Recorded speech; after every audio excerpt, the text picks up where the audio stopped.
ingin mempresentasikan materi tentang Kerajaan Tidore. Assalamualaikum warahmatullahi wabarakatuh. Saya dari anggota kelompok 12 yang bernama Aura Izzatul Lelia absen 06, dan ada Ahmad Ridho Aprian absen 01, dan ada Ajeng Chairunisa Tri Merdekawati absen 02. Kerajaan Tidore. Kesultanan Tidore berdiri pada abad ke-16 hampir bersamaan dengan berdirinya Kesultanan Ternate. Menjadi salah satu kerajaan besar yang berada di Maluku karena posisinya yang sangat strategis dalam dunia perdagangan pada masanya. Kesultanan Ternate juga memiliki ketahanan politik, ekonomi, dan militer. Oleh karena itu, Tidore pernah menjadi saingan Kesultanan Ternate dalam bidang perdagangan rempah-rempah. Ternate menguasai wilayah barat Maluku, sedangkan Tidore mengarah ke timur. Sejak didirikan pada 1081 Masehi, letak Kerajaan Tidore tercatat beberapa kali mengalami pemindahan ibu kota. Letak ibu kota yang terakhir adalah di Limo Timore, yang kemudian berganti nama menjadi Soasio hingga saat ini. Letak Kesultanan Tidore adalah kerajaan Islam yang berpusat di wilayah kota Tidore, Maluku Utara, Indonesia sekarang. Pendirinya ialah Syahjati atau Muhammad Nakil. Selanjutnya ada raja-raja dari Tidore. Yang pertama ada Kolano Syahjati alias Muhammad.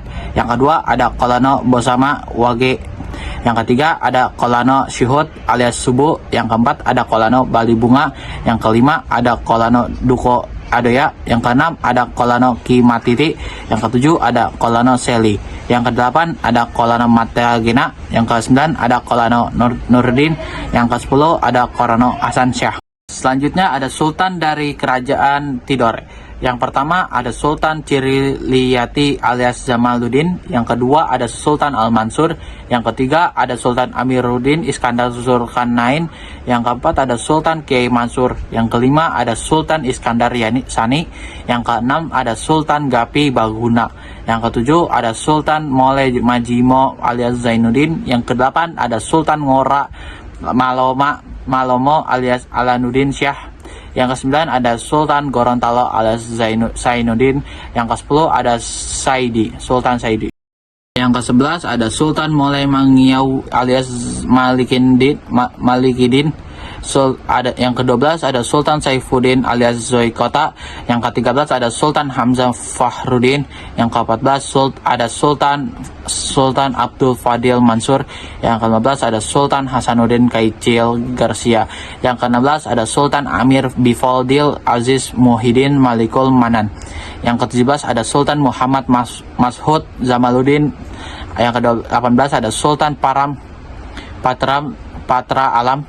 Yang ke-19 ada Sultan Hairul Alam Kamaluddin Asgar. Yang ke-20 ada Sultan Saidul Zehat. Yang ke-21 ada Sultan Zainal Abidin. Yang ke-22 ada Sultan Mutahuddin Muhammad Tahir. Yang ke-23 ada Sultan Asmadul Mansur Sirajuddin Syah. Yang ke-24 ada Sultan Asmad Saifuddin Alting. Yang ke-25 ada Sultan Asmad Faitahuddin Alting. Yang ke-26 ada Sultan Asmad Kawiyuddin Alting alias Syan Juan. Yang ke-27 ada Sultan Zainal Abidin Syah. Yang ke-28 ada Sultan Zafar Syah. Yang ke-29 ada Sultan Hussein Syah. Selanjutnya adalah peninggalan pada masa Kesultanan Tidore. Yang pertama ada Masjid Tidore. Yang kedua makam Sultan-Sultan Tidore.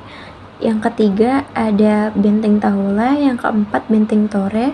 Yang kelima Istana Kerajaan Tidore. Dan yang keenam adalah stempel Kesultanan Tidore. Berikutnya adalah masa kejayaan. Kerajaan Tidore berhasil mencapai puncak masa kejayaannya saat dipimpin oleh Sultan Nuku. Pada masa ini, wilayah kekuasaannya telah berkembang ke sebagian besar Pulau Halmahera, Pulau Seram, hingga kawasan Papua. Belum lagi saat itu kehidupan politik Kerajaan Tidore dikenal teratur. Selain itu, Sultan Nuku juga gigih dan sukses melawan Belanda. Hal ini membuat Belanda menjadi mundur. Lalu yang terakhir adalah akhir kesultanan. Masa kejayaannya tidak bertahan lama.